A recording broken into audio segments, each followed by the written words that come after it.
there's even a connotation of networking as being something a little slimy, um, which is nonsense. It's not.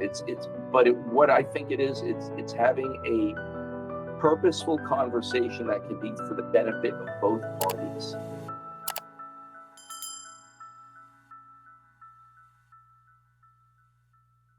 Hi, everyone, and welcome to Veteran CEO Magazine, where veterans lead the way. I'm Jay Hernandez, and today my guest is Mike Nachshen. Mike, thank you so much for joining us today. Thanks for having me on, Jay. It's a real pleasure, and I'm glad to be able to be of service to you and your listeners and viewers. I appreciate that. Well, so our listeners know your background. Mike, you are the president and owner of Fortis Strategic Communications, LLC. You are also an Air Force veteran with multiple overseas deployments, including Afghanistan. And then after leaving the Air Force, you spent over 15 years in corporate America as a senior leader, where you helped a Fortune 100 company ascend to a Fortune 50 company. So I'm really excited to get to talk to you about your experience on separating from the military, your transition into corporate America, and getting into starting your own business. So every single time I do one of these interviews, I start with the same question, and that is, in 6 words or fewer, can you describe your transition from the military to civilian life? So I think there's 2 negative words and 4 positive words. So the negatives are scary and overwhelming, but the good news is there were a lot more positives. Networking, learning / exploring. I know that's 2, but I'll smush them together, make them 1. Grateful and ultimately successful. So happy to dive into those with you, Jay. Thanks. So you said scary, overwhelming, networking, learning, exploring, grateful, and successful. Well, I think that there's a lot of people who have the exact same feelings as they go through this. So let's start with scary. So you're getting out of the military. Let's go through that scary process for you. What was scary? My original plan was I was gonna, serve my 20, at least, who knows, make it a career. And in things were going along pretty well. And then in 2007, the Air Force made the decision to it was something called PBD 720, and it basically amounted to a massive reduction in force. Mm-hmm. Now, I wasn't worried about getting riffed. I'd been picked up. I think I just pinned on major. Been picked up for command. I was actually at Education with Industry, and my name was on a school list, so I had all the right tickets punched. But we had just the president had just announced a surge right around that time, and what I saw happening was that the ops tempo was going to increase significantly at the same time that the force was going to get drawn down. And so, Jay, there were I talked to an acquaintance over at AFPC, and she showed me how to look up the numbers. And there were 9 majors. I was a public affairs officer. There were 9 majors in my year group. They were going to get rid of 6 of them, and it was similar levels of cut around all across the board. So the writing on the wall was very clear, and I knew that I would spend at least 50% of my remaining career deployed overseas. And I have a lot of respect for the folks who stayed in, and admiration and appreciation. And I'd certainly, I'd already done a tour of Afghanistan. I'd deployed before, but that didn't align with where, my wife and I, what we wanted to do at that time. So I made the decision. The Air Force, one of the things they were doing, they were offering people a lot of money to separate voluntarily. So I made the decision pretty quickly. But it was a scary decision, because I think from the time that I dropped papers to the time that I became a civilian, there were like 9 or 10 months. So it was, I've heard about people 7-day opting. It wasn't that fast, but it was, it was much faster, and it really was not. It hadn't been something I thought about before, so it was really terrifying.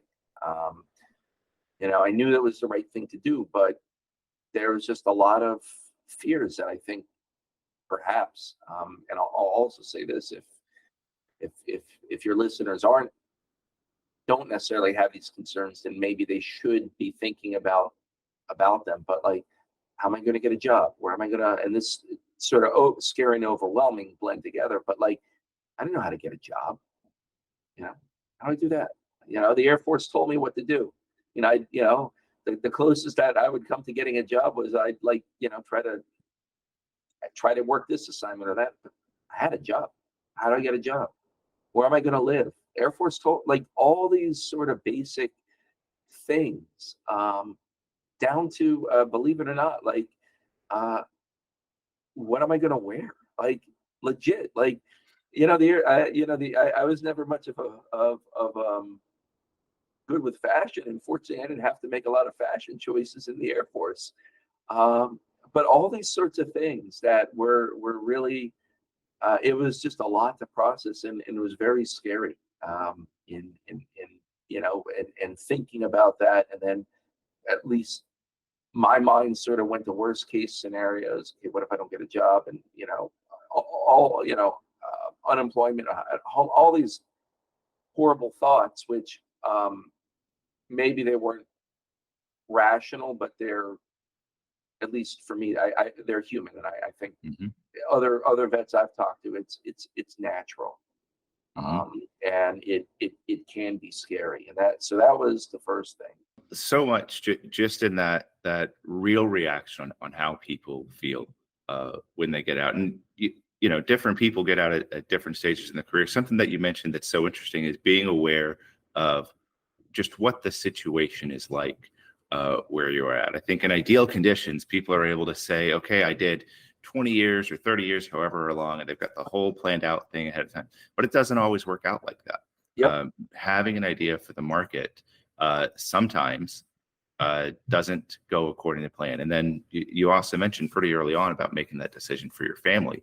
That's always on the minds of so many veterans, on how they make that decision, not just for themselves, but for that responsibility that they have to their family members.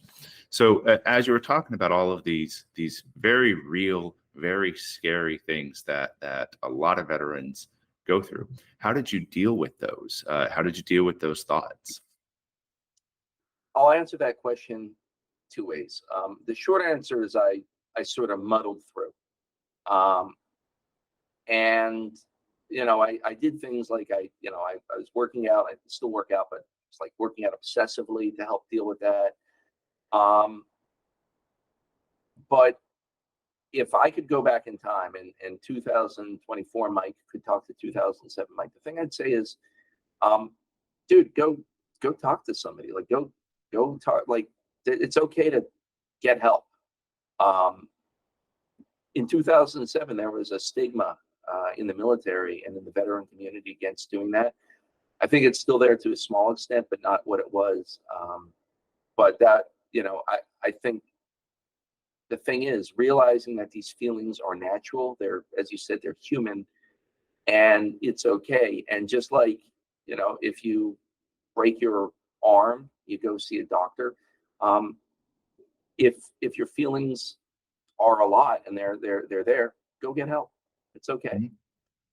Whenever I separated, after I moved from the Baltimore, DC area down to Texas, having a lot of those same similar feelings. And I did finally make the decision to go to mental health. Good. And I'll tell you that the VA was incredibly helpful and supportive of me, that there were resources, in addition to doing the one-on-one time with them, there were some group options. If people don't want to do group, that's fine. But also having that one-on-one time just to kind of help talk. And I found just by being able to start putting things into a line for me, because so much of what I felt was happening was things were just everywhere. Yeah. And it was scary just how much stuff there was. But then by talking with mental health, I was able to really focus on, what things were core to me, where to focus on, and then use that.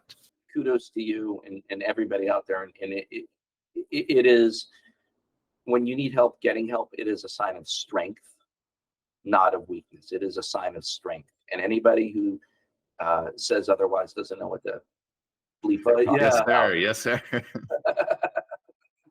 You put these two words next to each other because they are so well related: scary and overwhelming. So many things that can be overwhelming can lead into scary. But let's talk a bit specifically on why you chose this word, overwhelming. I think if you pull it back, like you're being put in a situation where you are bombarded with information and bombarded with options, and you don't know what to do, where to turn, all these sorts of things. And there's so many things out there, and like some of it's really good stuff, like, but it's like, whoa, like, I'm only one person, like, what do I focus here, and you're sort of like doing one of these, and it can be really easy. And the other thing is, there really is there's a cottage industry of advice givers. There was a cottage industry when I was getting out in 2007. It's only grown. Some of it is really good stuff. A lot of it's garbage. And how do you sift through this? And by the way, I'll just say, thank you for doing this, because this falls into the good stuff category. But how do you sift through this? The thing I'll say, in sort of getting to the thing is that there's wrong answers, but there's not a right answer. Some of it is like just processing stuff that is overwhelming, like the VA process, getting, I also, I go to the VA for a number of things, but getting in the system, getting your disability, all that kind of stuff, that's a process. And, that can be an overwhelming I don't know if it's as bad now, but it was awful in 2007. From what I've heard from other vets, it's gotten a lot better. So good for that. But, doing that, dealing with all the military stuff, and then just like, it's such a big world out there. And, we're exposed to a lot of things as in the military, but my God, it's a huge world, and we're not exposed to that, and really knowing where to look, and do I want to do this? Do I want to do that? Like all these sorts of things. I'll give first, and this is a book. There's two books I recommend. I'll send these to you, and you can put them in the show. I don't get anything for this. One book I'll definitely recommend to folks is a book called "What Color Is My Parachute?" And I'll send you those details. And there's sort of two sides. One sort of tells you how to get a job, but the other part sort of tells you how to figure out what you want to do when you grow up. And that's a big thing. Like that's part of the overwhelming thing. Like, I was a public affairs guy. Do I want to continue on being public affairs? Do I want to do something else? Did I want to stay in aerospace? Did I want to stay in aerospace and defense? Do I want to go into a different industry? There's all these other things, and it's all these different decision trees. And again, if folks have the luxury of doing this, like if you're at the 17-year point, that's I heard one of the other guests talking about, like, if you're at the 17-year point, that's the time to do it. Or if you have like a 4-year enlistment, like after your first year, that like really start taking the time to work through this, so that you can work through those issues and work through those feelings of overwhelmingness that is out there. That time element is such a big part of this too, is whenever you feel like there's not enough time, that can lead as a stressor to things feeling overwhelming, especially when that date is coming. End of service is X date, whether you're a 17-year guy or a 4-year guy, is eventually, that date's coming. And trying to work to that point, in addition to all the daily tasks that you have going on, whatever the mission of the day is to take care of. So it's a lot of work. That fills into the part of overwhelming, and I mean, I think that's part of it. Like where, and this is where I think just being a veteran gives you a little bit of an advantage, because we have the discipline, and we have the organizational tools, and set up a battle rhythm. If you're at the 3-year point, it's different, but set up a battle rhythm. Say, hey, I'm gonna, we'll talk about this, but I'm gonna have one networking conversation a week or one a month or whatever, just so I can start learning what's out there, and being a little less overwhelmed with all the different choices. Hey, I'm gonna go talk to. I'm 2 years out. You know what? I'm gonna get my commander's permission. I'm gonna go sit through a transition assistance class just to kind of learn. Like, so there's skills that we have as vets that you can bring to the table and apply to your transition. So I think that networking is one of those interesting skill sets, because it can be done both actively and passively, but it just needs to be recognized when it's being done passively. Otherwise, it's not as useful. But let's start into networking. You chose this one as your third one, as a deliberate action, as a deliberate part of your transition. So networking for you, what was that experience like? It was incredibly useful, and it was also it was also a skill that, frankly, I didn't understand or know. And I'll just lead with this, and again, hopefully we can put this in the show notes. This is a book I keep. This book didn't exist back then, but I use it for other stuff. It's called the 20-Minute Networking Meeting, and there's different versions. I think there's this one's an executive version for folks who've been in industry for a while. I think they have a veteran version too, as well. But yeah, go out on Amazon, read it. It's an easy read. But the thing is, first off, networking is a skill, and it absolutely can be learned. I don't believe, at least I certainly never learned this as a skill in the military. It was something you sort of have to pick up. And people, I think, first off, I'm thinking back then, there's even a connotation of networking as being something a little slimy, which is nonsense. It's not. What I think it is, it's having a purposeful conversation that can be for the benefit of both parties, with somebody you don't know. And look, the reality is, when you're having a networking conversation,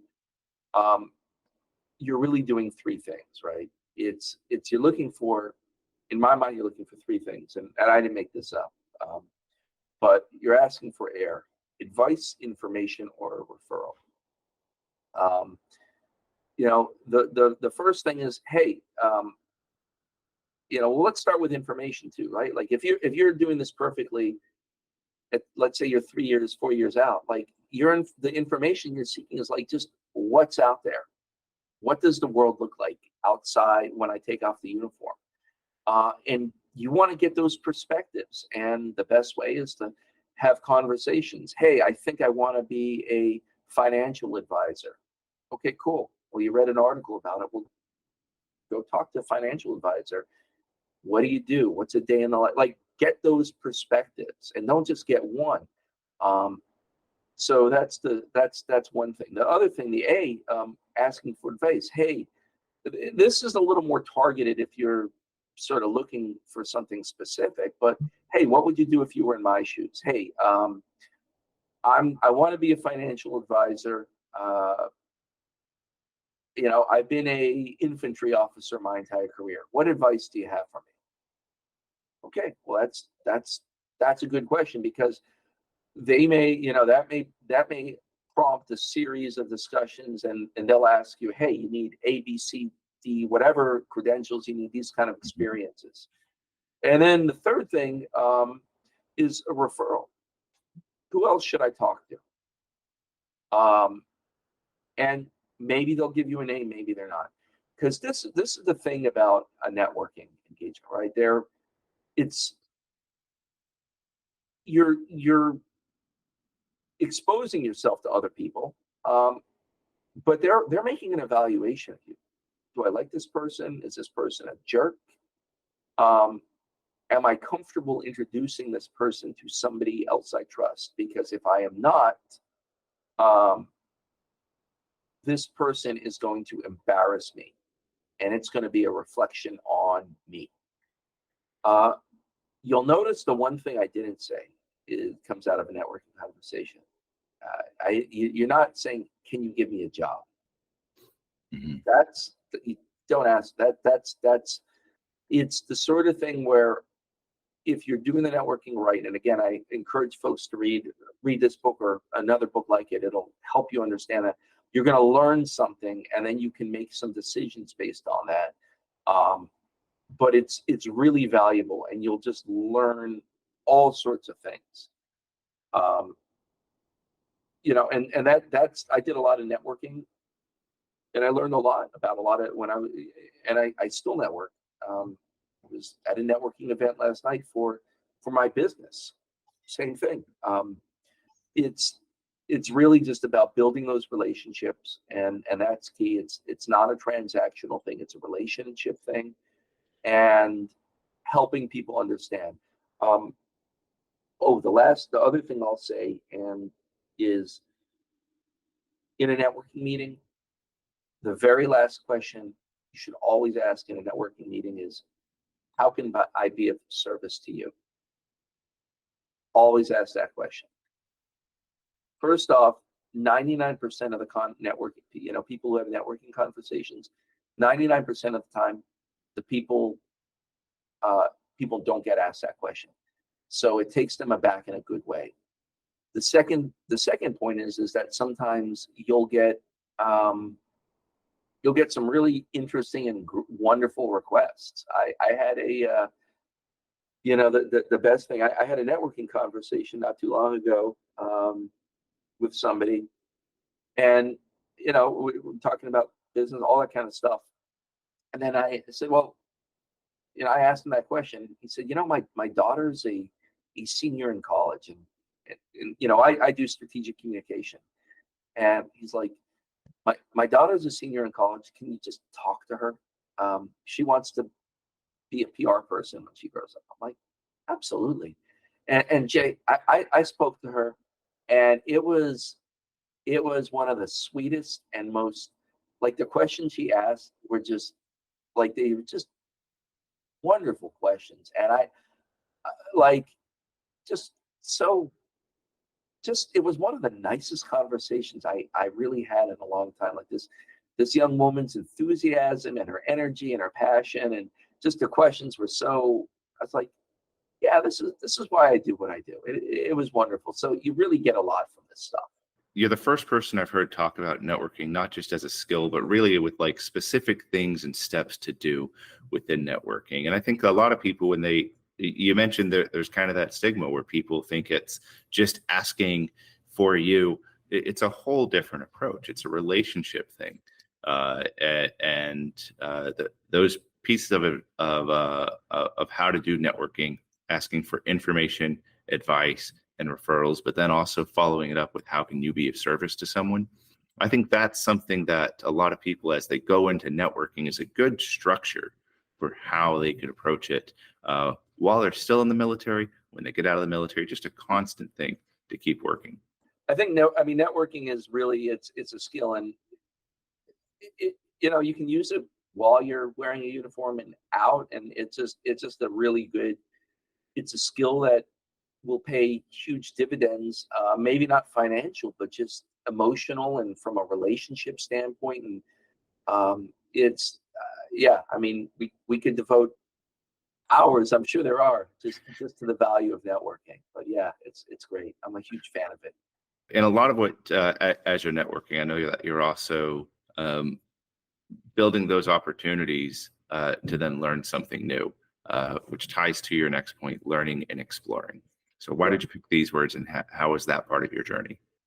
You don't really have a huge sense of what the world is like outside the military. You're sort of living a very, for the most part, a very all-encompassing environment. I might have had a very small leg up in that I was doing education with industry at the time when I made the decision. So I was actually active duty Air Force, but I was wearing civilian clothes, and I was learning, the idea at the time was learn civilian best practices and then bring them back to the Air Force. But then, PVD 720 came along and made the decision. So I had a little bit of a taste, but it is a different world, and it is a big world. And so really you're learning, and I was learning and exploring, and I wasn't just learning about what's out there. I was really learning about what I wanted to do when I grew up. And it was funny, like it took a long time to sort of get there. Because I was really exploring all these different industries. And, ultimately I wound up pretty much, as close, I wound up in defense working for Raytheon, which is, it's about, I don't know if it's half a step removed, but it's pretty darn close, because, I was and continue working in super close proximity to the men and women wearing the uniform. But my initial thought was I really wanted to do something very different from the military. And so I sort of explored, and I was talking to different companies and learning about like different industries. And I looked at high tech and all these other sort of industries. And, I sort of found that where my niche was, and where I felt most comfortable, was just because of my DNA was in the aerospace and defense industry at the time, which, but that's sort of an exploration thing. The other thing is the learning piece. Is I learned learn about industry. Frankly, I learned a lot about myself. I also learned about people, good and bad. And what I mean is that we have an assumption, I think, in the military, that because of the people we're dealing with, and we have these core values, that we're dealing with other people who have, like, there's a baseline of trust between us. If I go ask another person wearing a uniform something, I have that reasonable expectation they're going to tell me the truth to the best of their knowledge. People are people. It doesn't always happen, but 99.99% of the time. So this was my first encounter really with folks who are like, no, they're people who are out there for themselves. So I remember, I won't say his name, and unfortunately he was a veteran, which is sort of why I had the trust.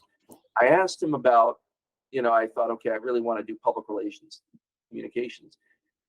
And he's like, no, you don't want to do that. That's not a real, hand to God, he said this. He said, there's not a real career field there, that nobody does this in the civilian world.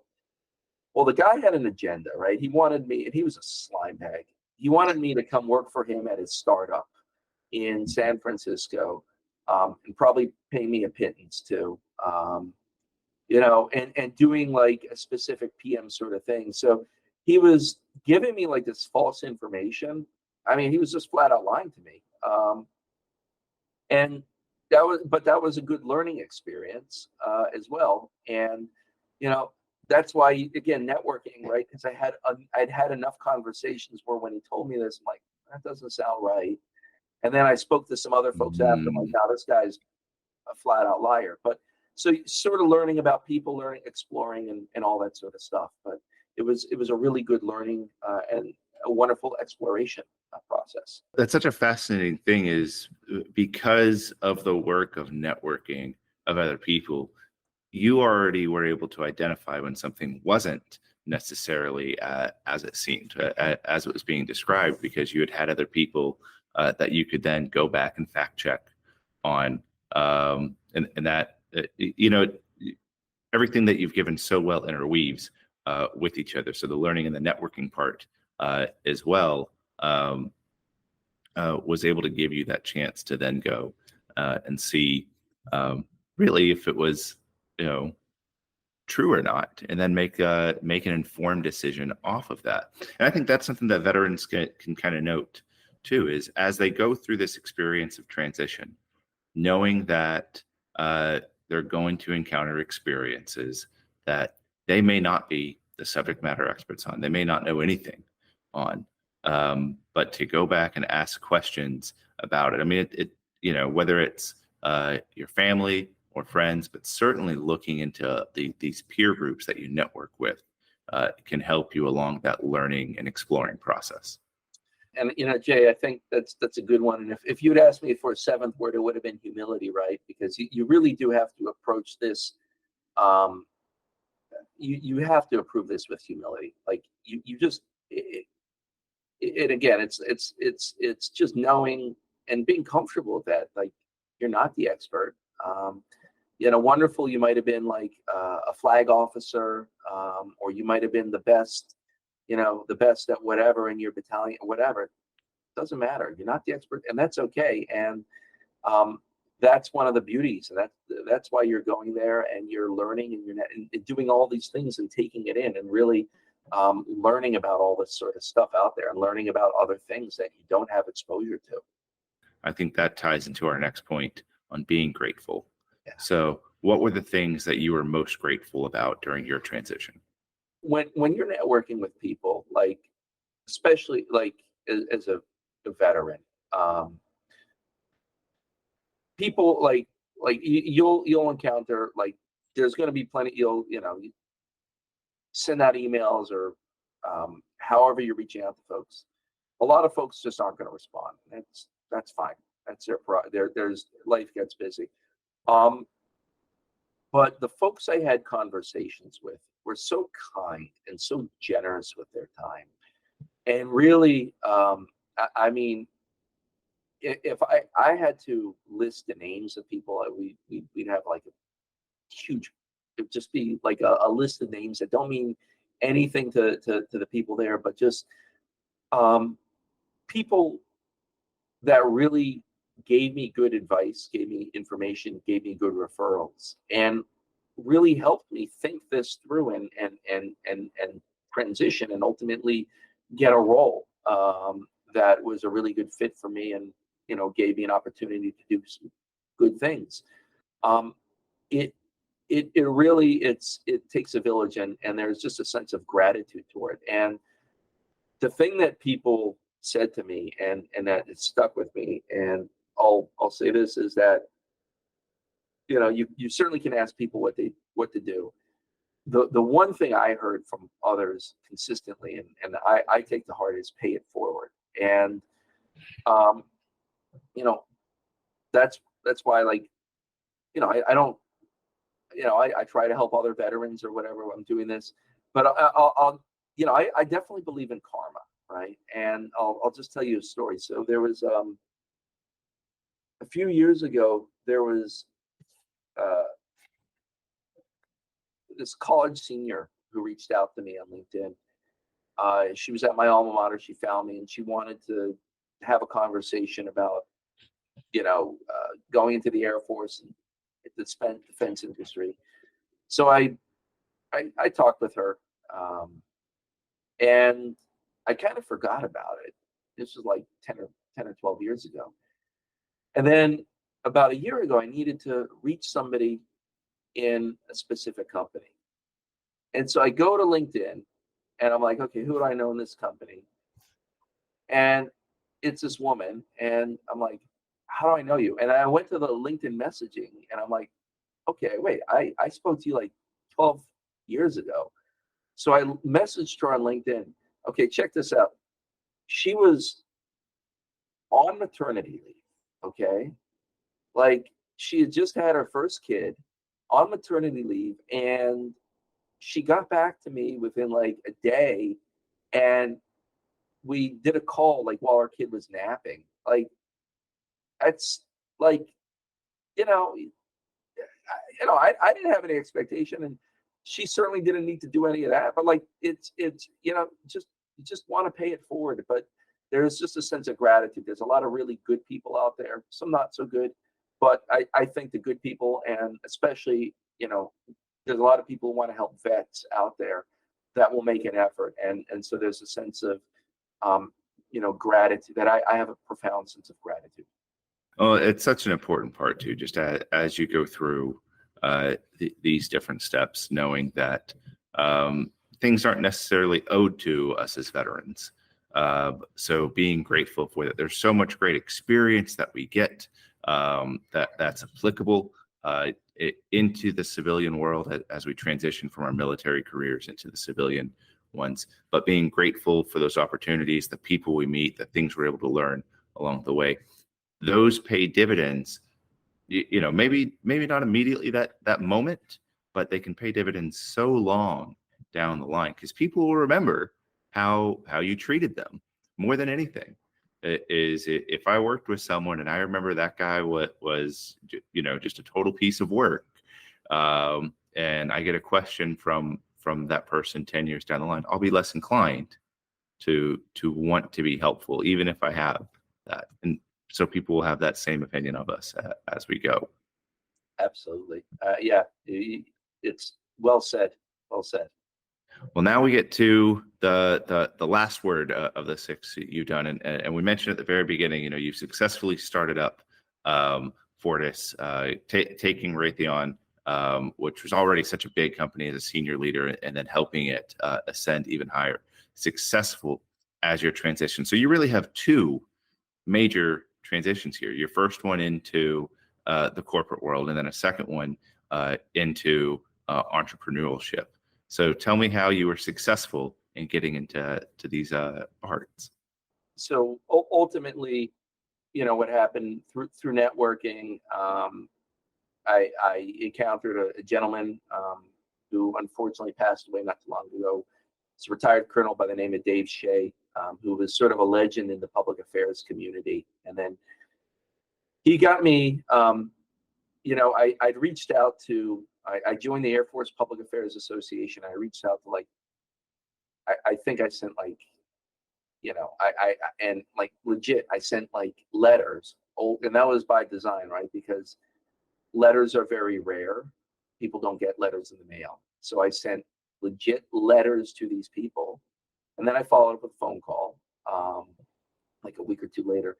And I spoke with a gentleman by the name of Dave Shea, who put me in touch with a hiring manager at Raytheon. And that's sort of where I wound up having a career.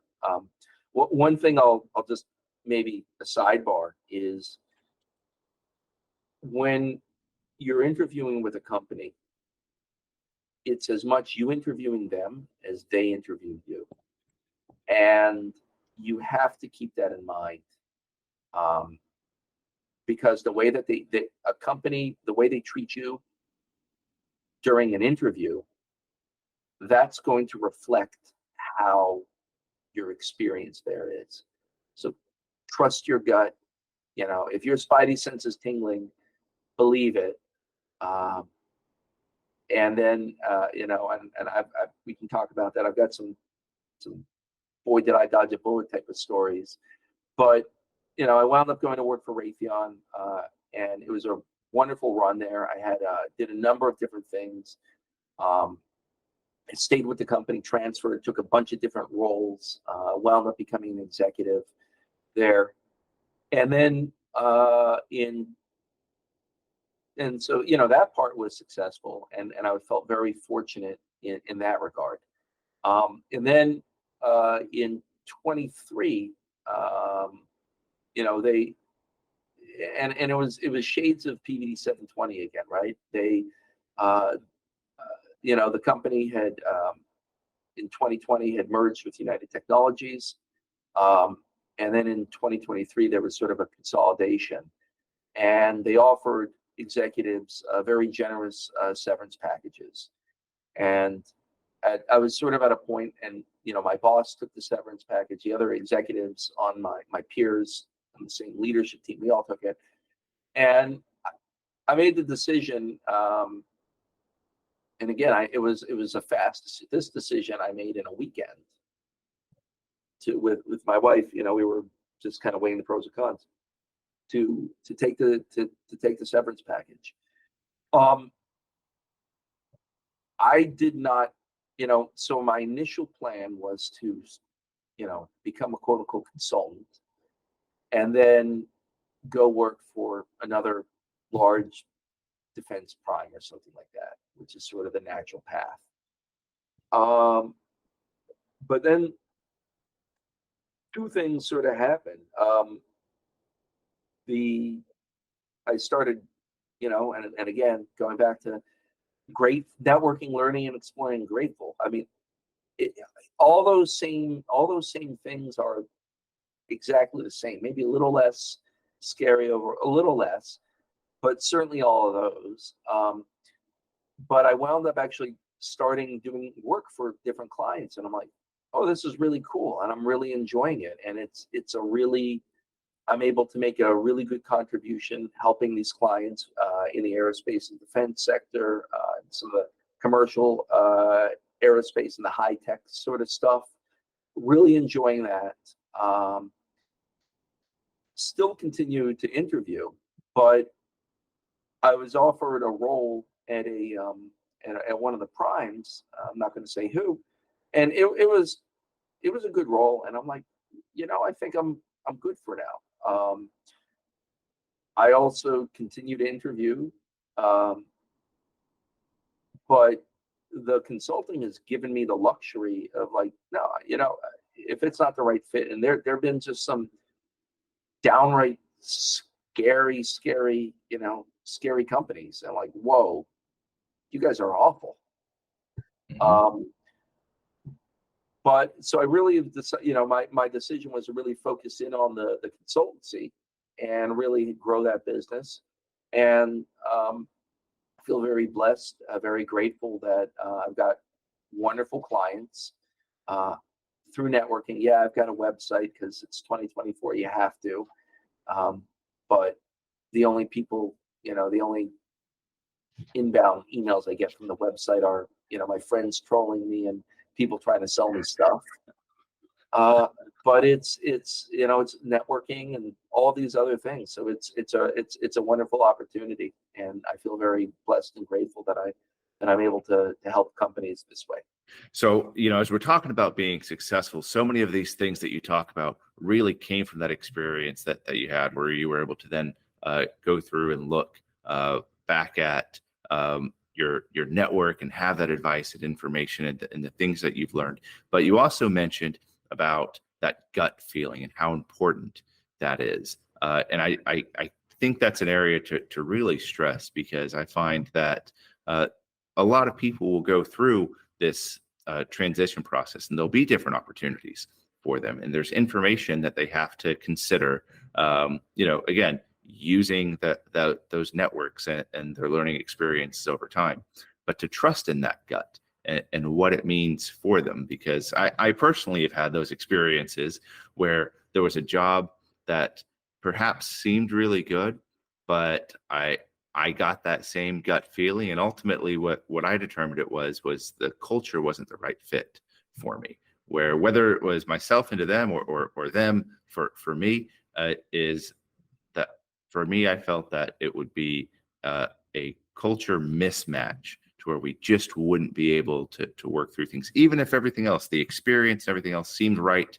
on paper. If it seemed like that culture part wasn't going to fit, I didn't want anything to do with it. That's what my gut would tell me. So I definitely encourage people to trust that as part of their process in order to be successful. 110%. You can definitely improve and hone your gut, but you're basically you're picking up on these cues, and you probably can't pick up on things looking at a website or looking at a job description. I think you can pick them up. Certainly, you can pick them up over the phone or over Zoom, or 100% you can pick them up in person. I mean, I'll just share one story. So I was interviewing with this one company, right? And they're like, hey, the team's in town. Why don't you come down and meet with the team? I'm like, cool. So I come down and they're like, we're having dinner at a Chili's. Why don't you have dinner with us? I'm like, sure, why not? Whatever, whatever. I'm not a snob.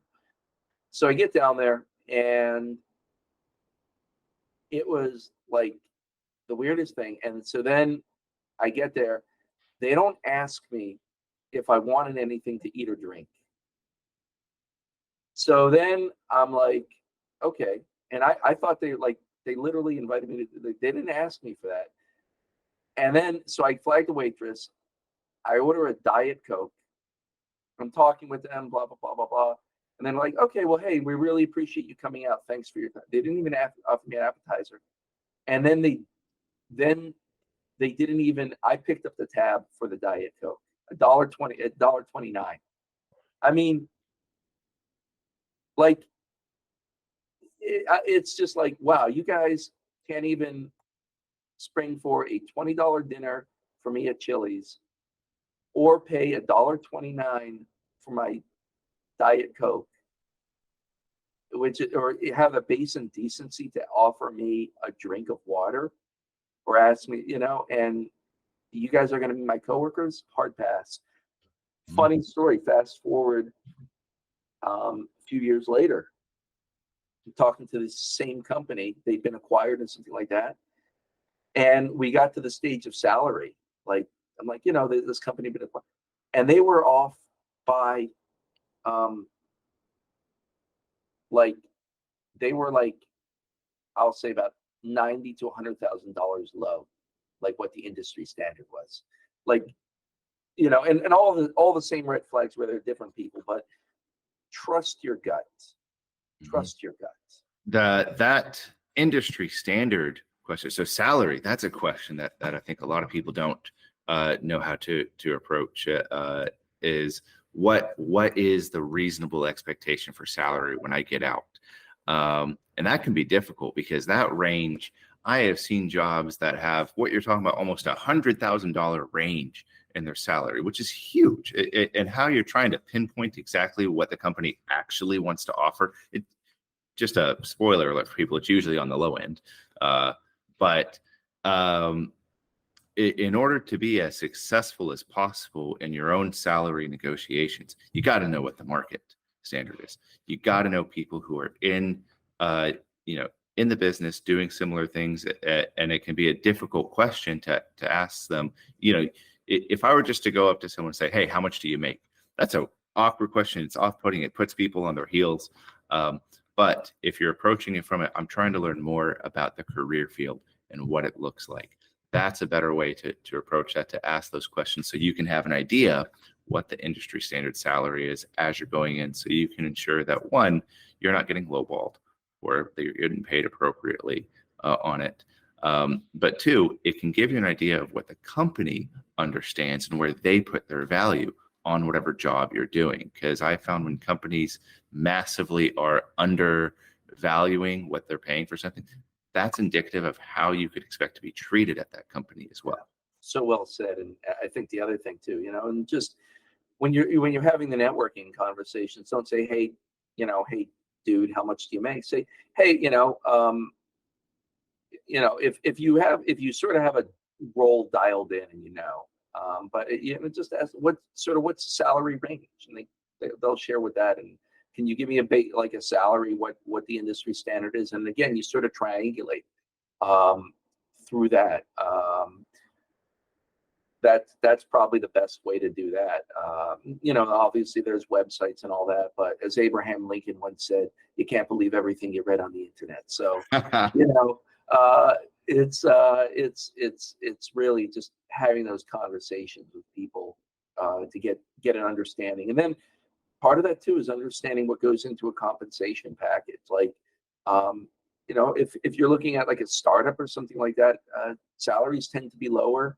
They're going to offer you equity, and that that may be worth a lot of money someday, or it may be worth nothing, and that's okay. And that goes in different things like your risk tolerance, benefits. So there's really a lot of different elements that go in, and having those conversations. Unlimited PTO, good thing or bad thing? Well, depends who you ask, because again, unlimited PTO is nice, but companies are doing that for a reason. And that reason is that if you leave or you get let go, they don't owe you anything. There's a lot of studies out there that find that people who have unlimited PTO actually take less. So good and bad, and it's not right, but sort of that's where the networking and having those conversations with people, learning, exploring, all those sorts of things will go into helping make a transition that is right for you. Well, Mike, we've covered so many different things. Just about first, thank you so much for sharing. The 6 very personal things about your transition going from the military to civilian life. Things that other veterans can all relate with. Wanted to thank you one more time for your time on being here on Veteran CEO today. Thanks so much, Shane. Thanks for doing this. I think it's a great service that you're doing for veterans. So I'm honored that you reached out to me and I'm able to make a small contribution. So thank you for that. Absolutely. Thank you so much. This is Veteran CEO, where veterans lead the way.